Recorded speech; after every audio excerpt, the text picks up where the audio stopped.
है समाजवाद। शादियों, देश आर्थिक मंदी में है और युवा बेरोजगार है। इस स्थिति में हमारे माननीय प्रधानमंत्री अपने जन्मदिन मनाने की खुशी में हैं। ऐसी सरकार से हम क्या उम्मीद कर सकते हैं? सुनिए। लाखों है बुराई तुझ में, लाखों है बुराई,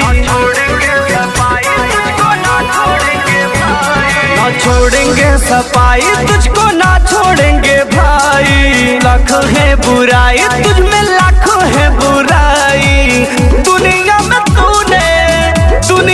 तूने तबाही मचाई। लाखों है बुराई तेरे, लाखों है बुराई, ना छोड़ेंगे सफाई तुझको, ना छोड़ेंगे भाई।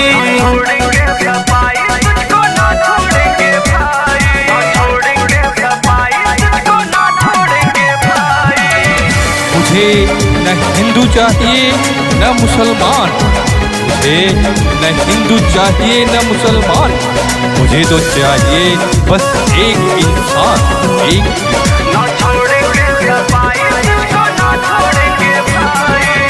हर पल तू ही पंडित याद को सताते हो, दुनिया में हिंदू मुसलमान को लड़ाते हो। हर पल तू ही पंडित याद को सताते हो, दुनिया में हिंदू मुसलमान को लड़ाते हो। देश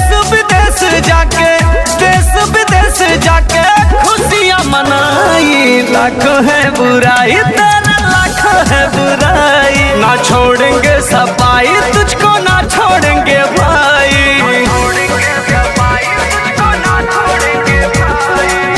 मुझे न तो हार चाहिए न जीत, मुझे न तो हार चाहिए न जीत, मुझे तो बस चाहिए मानवता की प्रीत। न समझ में आता कैसे देश को चलाते हो, गरीब मजदूर को तू भूख से रुलाते हो। न समझ में आता कैसे देश को चलाते हो, गरीब मजदूर को तू भूख से रुलाते हो। पीएम नहीं लगते हो तू, पीएम नहीं लगते हो तू, लगते हो कसाई। लाखों है बुराई तेरे, लाखों है बुराई, ना छोड़ेंगे सफाई तुझको, ना छोड़ेंगे भाई।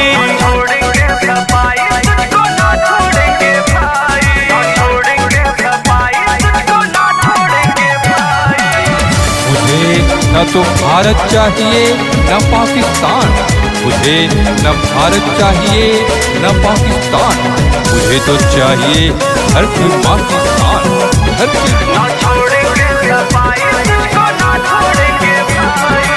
समाजवादी पार्टी के नेता को मरवाते हो, ज्यादा बोलते तो इनकाउंटर करवाते हो।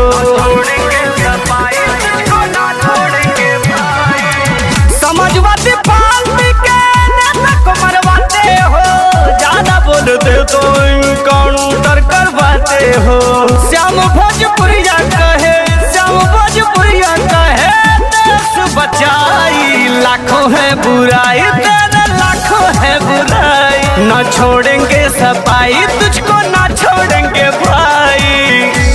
ना छोड़ेंगे सफाई तुझको, ना छोड़ेंगे भाई। लाखों है बुराई तुझ में, लाखों है बुराई, दुनिया में तूने तबाही मचाई। लाखों है बुराई तेरे, लाखों है बुराई, ना छोड़ेंगे सफाई तुझको, ना छोड़ेंगे